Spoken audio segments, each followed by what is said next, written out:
As ever more tools come to market, there's a continual debate about the death of email and its relevance as a communication channel. But year after year, email continues to be one of the most cost-effective and best-performing sales and marketing channels. Email's still the medium of choice when it comes to most personal communications, and it's still the way most companies share their marketing messages. When done well, email can inspire. But when done not so well, it can also be the quickest way into the junk drawer. So, in today's episode, we're going to look at how to tell your story using email. We'll go beyond the headlines and open rates and see how to actually create content that people will want to read and will remember. So let's get started. Hi there, I'm your host, Simon Harvey, and welcome to the Authentic Marketing Podcast in association with Demodia, where we give you actionable advice that will help you create marketing that works. As a sales and marketing coach, one of the questions that I get asked more than anything, I think, is whether email is still an effective way to communicate with prospects and leads. And I must say, the answer to me is a resounding yes.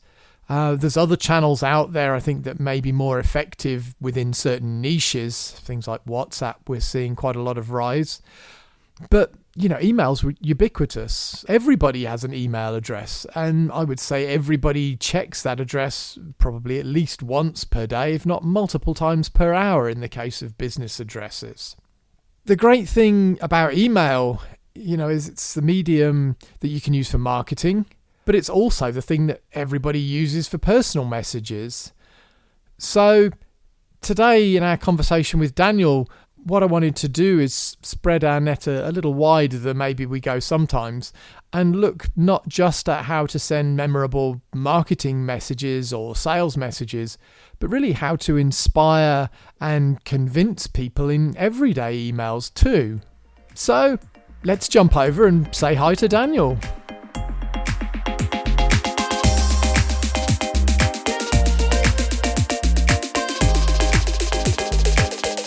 So, hi there, Daniel. How's things?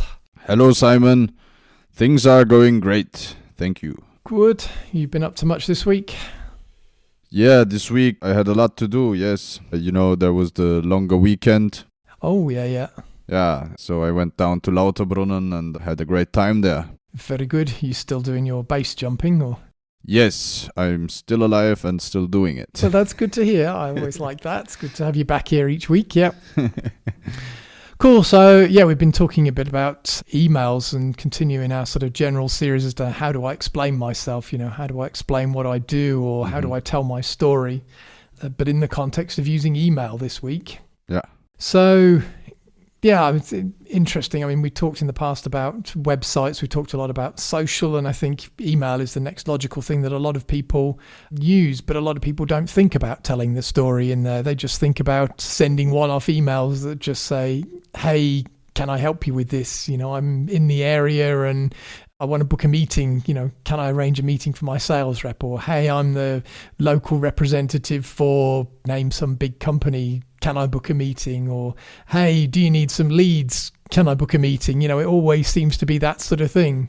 Yeah, those come in quite frequently. Yes, I think emails is a pretty interesting topic and also underestimated topic for a lot of companies. Yeah.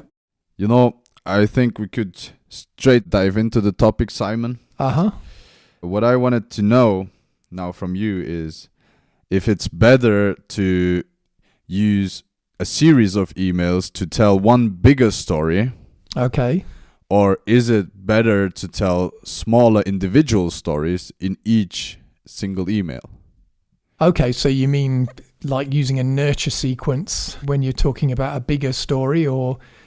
Yeah, like you take one story, split it apart into different emails and send a series of emails out that just tell this bigger story. Or do you take each email on an individual level and tell one shorter story in every email? Okay, I would say it depends, and it really depends what you're trying to achieve from that. So let's start with your first case, your series of emails you mentioned, or as I say, I would call it sort of a nurture sequence. Yeah, the idea of those would be, for example, when you want to educate somebody.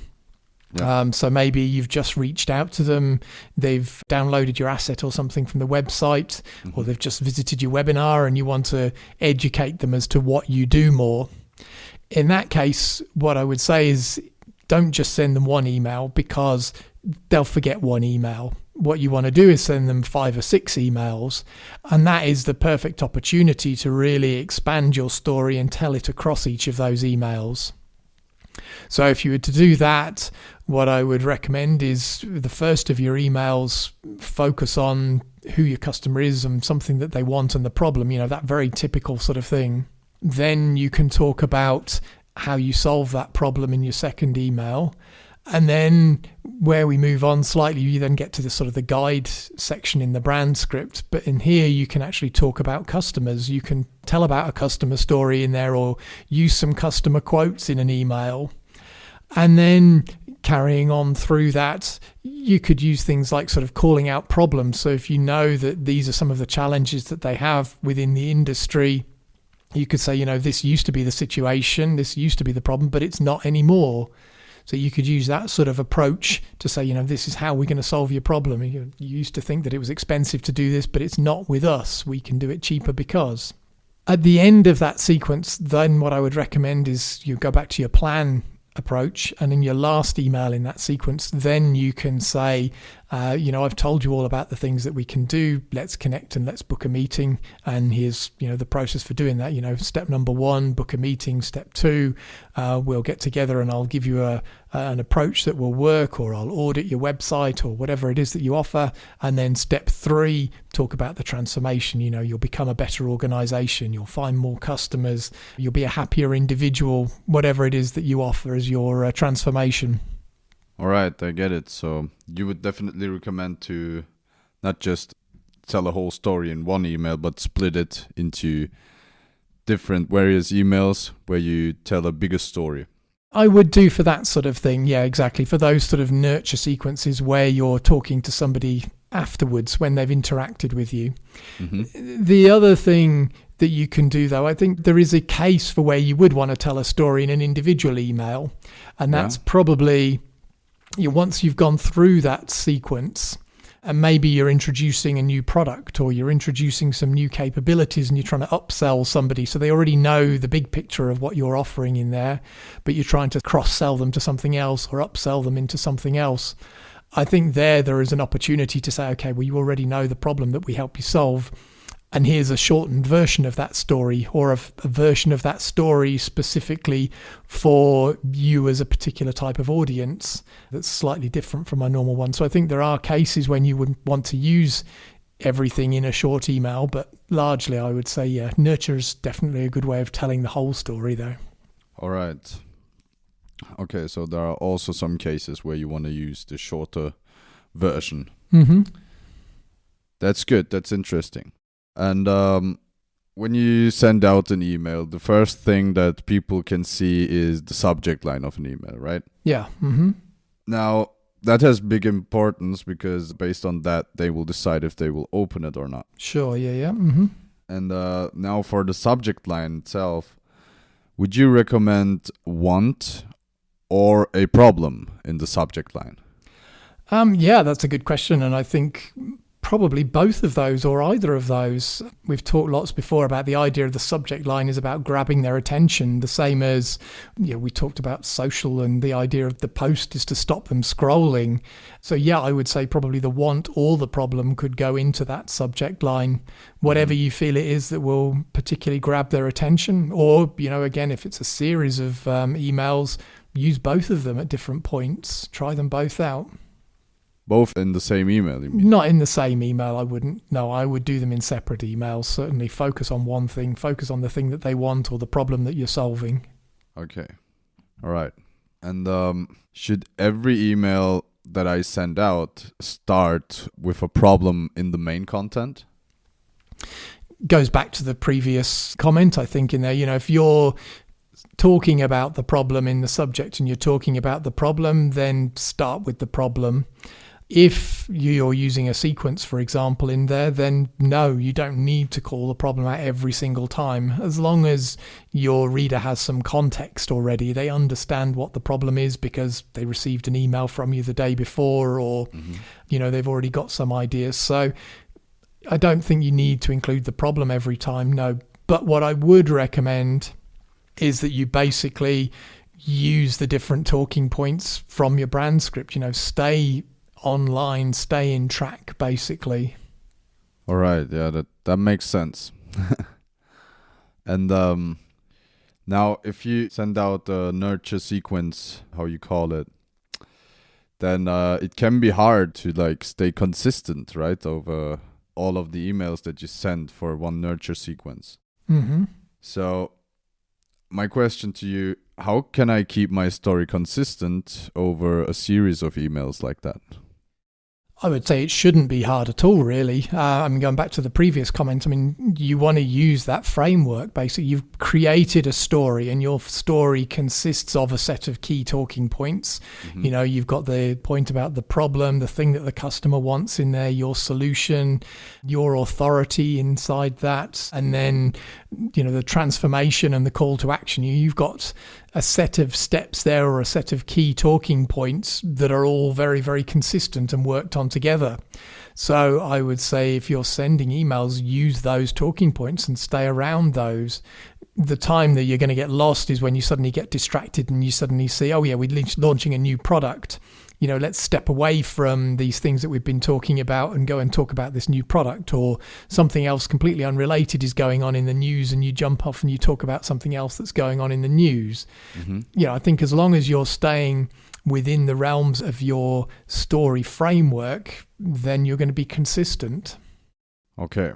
So you should always stay in that framework, and then shouldn't be worried about not being consistent. Yeah, you won't have to worry about not being consistent if you're basing your email content on ideas that are coming from those talking points. Yeah. Now, a more general question.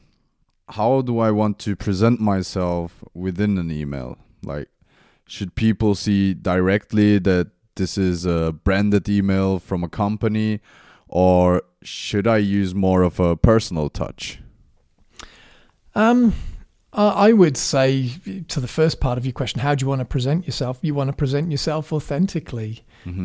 Think about you writing a personal email to a specific individual. Put a name to somebody, think of a particular customer, or have somebody in mind when you're writing that email. And as long as you write it thinking about that person, you're going to write it in an authentic fashion. The other half of the question, I think, was, should you brand your email, or should you use that sort of more personal approach? So by that, I guess you mean just the sort of the text emails. Is that right? Yes, exactly. In that case, the one thing that I would say is, again, from experience, if you're trying to reach out authentically, and as you sort of say there, or present yourself as a sort of a personal message, use a text-based email. I would say that the open rates on those and the sort of the click-through rates generally tends to be far higher. People see that as being something that's written by an individual. Even if it is automated, they see it as being much more personal in nature than they see these branded emails. And again, what we tend to see is that branded emails come through, they look a little bit like a newsletter, and people don't even read the content in those. They've hit the delete button, or they've moved on before they even go into the content. Whereas if you've just got text inside there, yeah, people will look through it and spend a bit more time reading it in there. So again, from what I've seen, I would recommend typically use those sort of personal email style where you can, and then save the branded emails for things like your monthly digest newsletter, or for promotional emails, or something else where you want to focus more on the brand rather than on just getting across a specific personal message. All right. Well, that sounds fair. Text-based emails get more opens, but yeah. I can also relate to that. I mean, it directly looks more branded if you can see these big pictures, big banners, when you open an email. And you start to ask yourself more what's in there if it's only text-based, no? Yeah, exactly. And, the whole purpose of this series is how do I explain myself? And if you want to be heard, you want to communicate in the best way that people will understand or interact with. Mm-hmm. So if you want to explain to them clearly what you do, the best way to do that is to send them something that's text-based that they'll read, rather than send them something that's highly branded that, again, they'll probably skip over, and then they're sort of, well, what do you do? I don't know. I never actually saw that email. Yeah. They might have got it, but they just skipped it or hit delete, whatever. Mm-hmm. So that's interesting, yeah. Now, all these ideas that we talked about, would you recommend to use these also in instant messages, such as contacting people on LinkedIn? Yeah, I think all of the principles that we've talked about here can apply through LinkedIn or through any of these sort of instant messaging tools, whether you're communicating with people through WhatsApp or Facebook Messenger or whatever in there. There's a few things to think about. So particularly on LinkedIn, if you're sending a connect message, so that's the first message that you send when you want to try and connect to a contact, you've got a certain limit of characters inside there. So you've only got a couple of hundred characters that you can put in. Mm-hmm. In that case, again, back to my standard thing, focus on the want or the problem in there. You can talk about the fact that, hey, I help people to solve this problem. I'd be interested in sharing my thoughts and advice with you. Are you open to connect? Mm-hmm. Or I know that people in your region want consultants to help them with something, or want extra leads, or want something specific. So talk about that in there, and can you connect?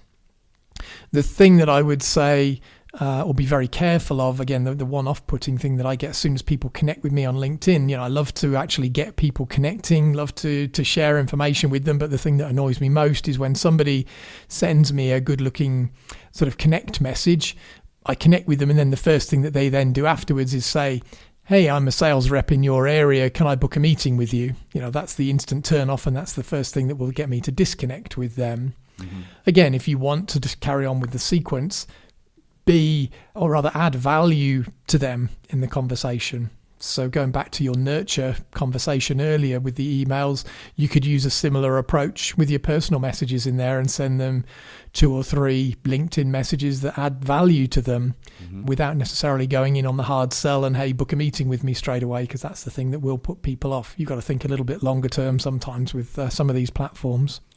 So it's kind of similar like asking a girl out online, huh? Yeah, maybe. You've probably got more experience of that than me. You don't want to just rush to the point and say like, hey, would you want to go out with me? You want to first start a conversation and get to know her a little bit. Yeah. Before rushing things, right? And it's kind of the same thing. It's exactly the same thing. Yeah, you want to go out for a drink or go out for dinner or to the cinema or whatever you guys do these days. Yeah. And yeah, before you sort of get round to the point of saying, hey, yeah, do you want to go out or whatever? Yeah. So, no, I think it's exactly the same thing in there. Yeah, think about it from that perspective and you can't go far wrong. We're all people at the end of the day, and we all like to be treated similarly, even if the circumstances are different. All right. Thank you very much for all the information, Simon. As always, it was a pleasure for me. Yeah, I hope to see you next time again. Yeah, good stuff. Look forward to catching up again in a couple of weeks as well. Sounds Take care, good. Daniel. See ya. Bye for now. Take care.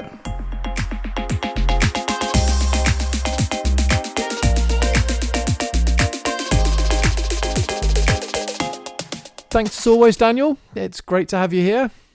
I think the thing to remember is really that when you're creating content for any email, you need to make sure that you're positioning your customer or the person that you're writing to as the hero.